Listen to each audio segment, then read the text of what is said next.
बिस्मिल्लाहिर्रहमानिर्रहीम। एक हदीस मुबारक है, नबी करीम सल्लल्लाहु अलैहि वसल्लम ने इरशाद फरमाया, अल्लाह ताला बंदे की मदद में रहता है जब तक बंदा अपने भाई की मदद में रहता है। इंसान दूसरों के साथ जिस तरह की भलाई करता है, अल्लाह ताला उसके साथ वैसी ही भलाई फरमाता है। जैसा बंदा नेकी करता है वैसा उसको सिला मिलता है।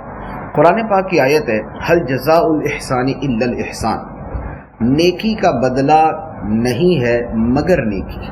तो नेकी करेंगे तो अल्लाह ताला वैसा सिला अता फरमाएगा। आज बतौर ख़ास जो आपको कहना मकसूद है वो ये है कि आपको मालूम होगा कि आजकल कोरोना वायरस की वजह से लोग बड़े परेशान हैं और इसमें जो सैनिटाइज़र का इस्तेमाल है ये बहुत मुफीद होता है। तो अगर आप अपने मुसलमान भाइयों को इस बीमारी से बचाने के लिए सैनिटाइज़र तोहफे में दें और गरीबों को सदका दें, तो जो आप दूसरों के लिए करेंगे अल्लाह ताला आपको उस बीमारी से महफूज रखेगा। तो मेरा मशवरा है कि जिससे हो सके तो ख़ास तौर पे जो दीनदार लोग हैं, जो नेक लोग हैं, पहले उनकी खिदमत करें और इसके अलावा फिर जो दूसरे हैं, जो भी मुसलमान है उसकी खिदमत करें।